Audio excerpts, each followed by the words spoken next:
Ya, Assalamualaikum warahmatullahi wabarakatuh. Waalaikumsalam Waalaikumsalam warahmatullahi warahmatullahi wabarakatuh. wabarakatuh. Alhamdulillahirobbilalamin.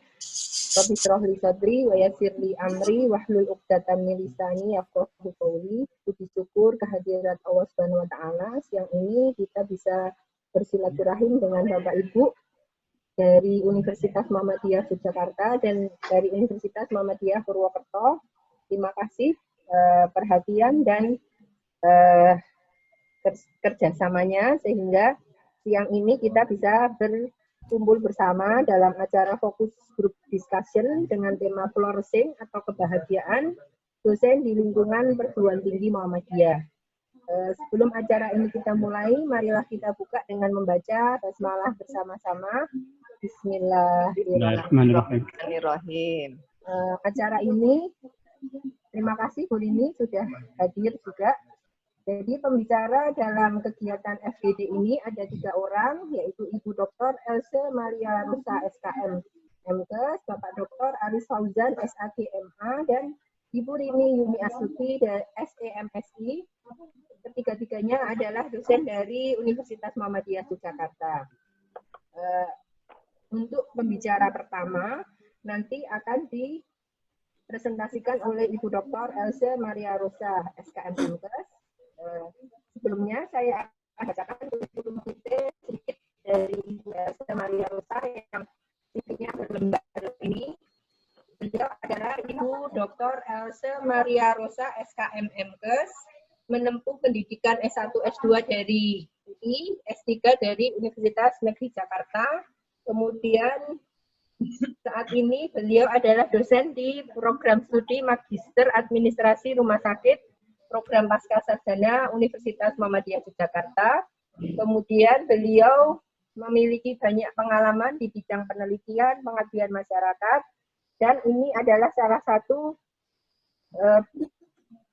pengabdian masyarakat yang diketuai oleh Bu Else Maria Rosa.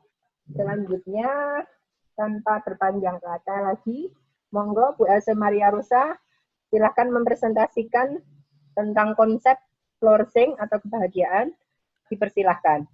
Baik, terima kasih Bu Nurul Makia.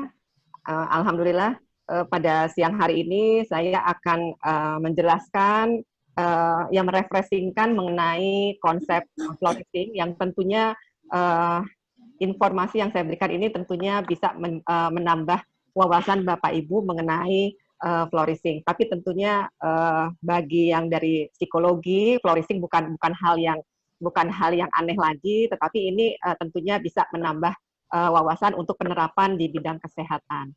Baik, Bapak Ibu, saya akan menyajikan mengenai flourishing yang tentunya tujuannya kita bisa menemukan kebahagiaan yang otentik. Nah, tentunya kebahagiaan yang otentik itu yang seperti apa? Kita juga pahami kebahagiaan itu sangat subjektif sekali, tetapi pada flourishing ini kita mengharapkan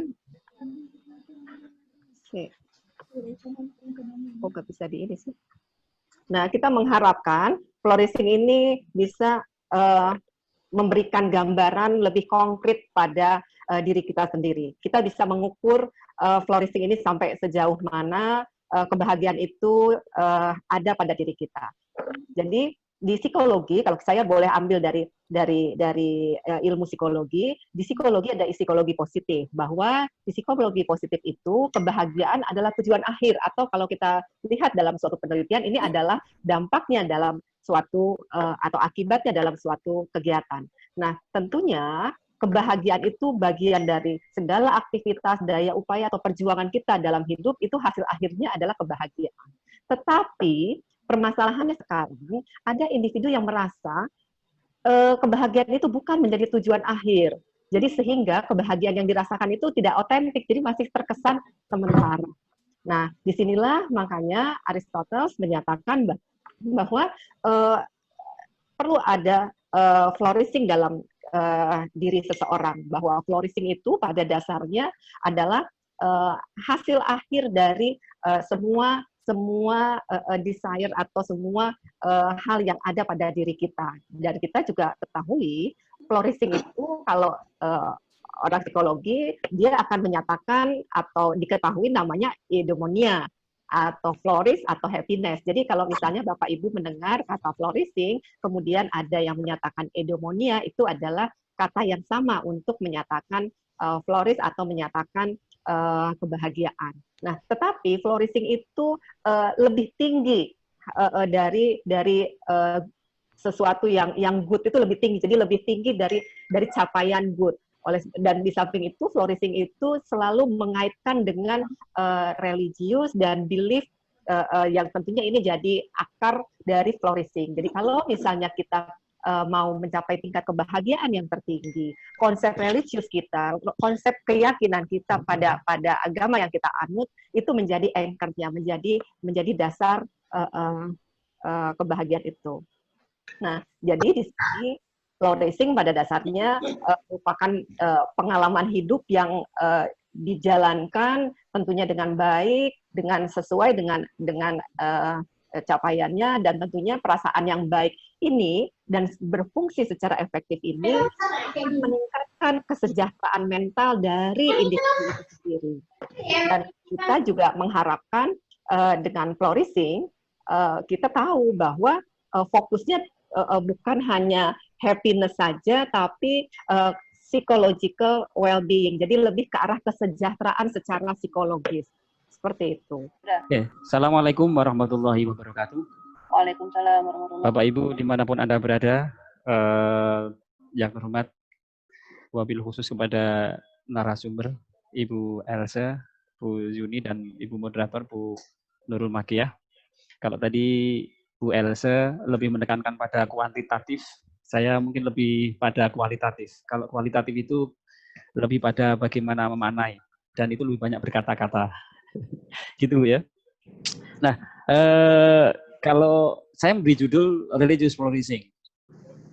Jadi ketika kita berbicara tentang beragama atau agama, terusnya dalam konteks Islam, maka kita akan dihadapkan pada, ini saya,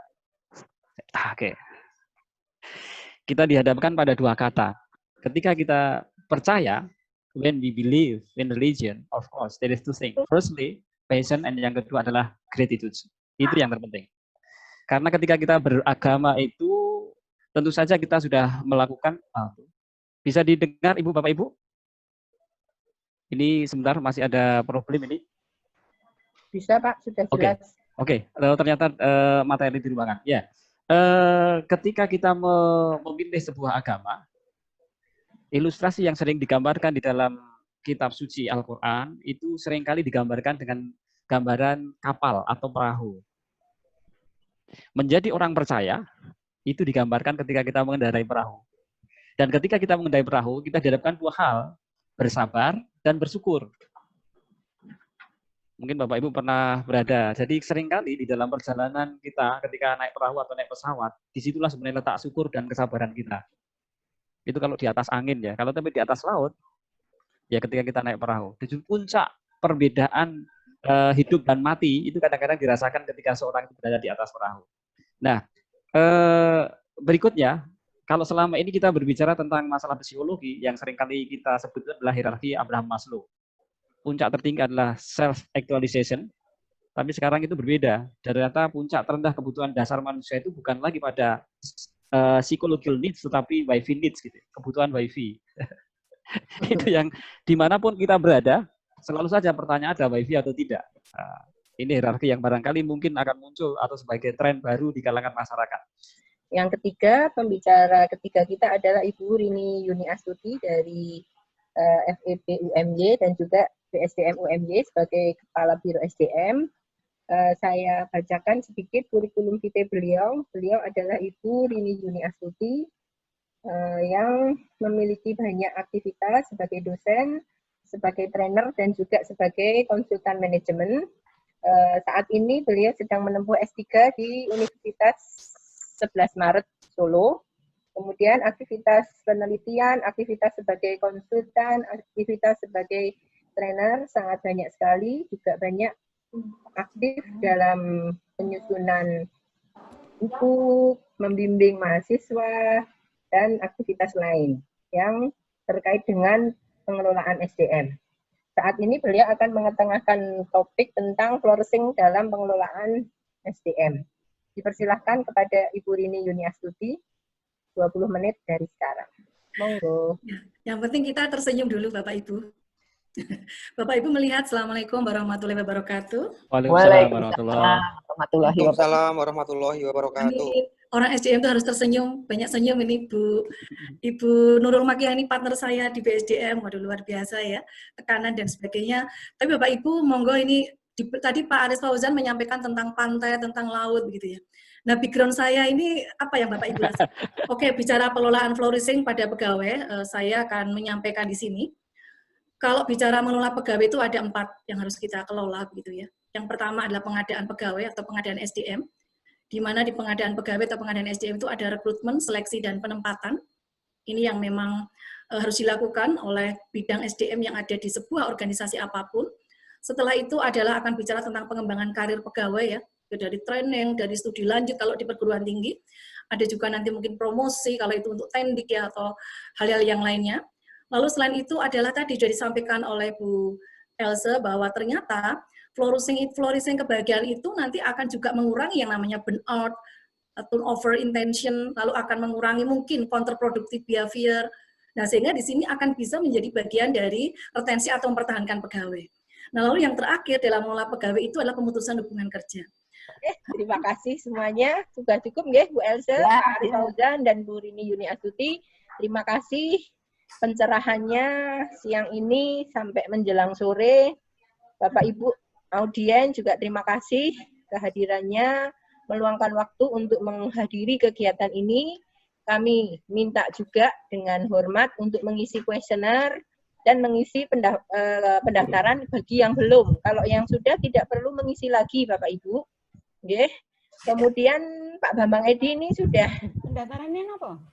Ada form pendaftarannya. Ya, mohon diisi. Nah, Pak Bambang ini nggak ada fotonya Bu Elsa, jadi nanti di foto nggak ada, cuma ada di presensi. Ya sudah, nggak apa-apa.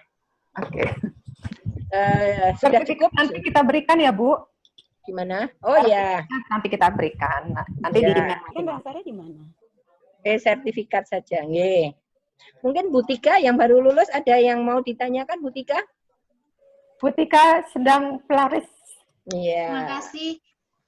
Tadi udah di close ya. Besok kapan-kapan ketemu sama Bu Elsa atau Bu Rini dan Bu Nurma. Pak Aris Fauzan enggak? Ditutup? Pak Ustadz enggak, Bu Pak Ustadz? Gimana? Oh, Pak Ustadz enggak disebut? Pak Aris Fauzan? Nggak kelihatan soalnya. Oh iya. Saya geser dulu. Oh ya Pak Ustadz, Pak Aris Fauzan. Iya. Matur suwun. Ye, sami-sami. Sami-sami, Bu. Ya, Mas Mahir lagi jalan-jalan. Mari kita cukup nggih, Bu? Ya, Oke. cukup. Dengan berat hati karena waktu juga yang memisahkan kita, marilah kita akhiri dengan membaca doa penutup majelis dan hamdalah. Alhamdulillahirabbil alamin. Subhanakallahumma wa bihamdika asyhadu an la ilaha illa anta astaghfiruka wa atubu ilaik. Billahi taufik wal hidayah. Wassalamualaikum warahmatullahi wabarakatuh. Waalaikumsalam. Waalaikumsalam warahmatullahi wabarakatuh. Sampai jumpa lagi Bapak Ibu ya. Terima kasih Bu Rini. Terima kasih semuanya, ibu-ibu, bapak-bapak. Terima kasih. Ya, nanti berjumpa lagi. Ya, sampai jumpa besok di ruangan Bu Nurma. Oke. Pantai. Oke.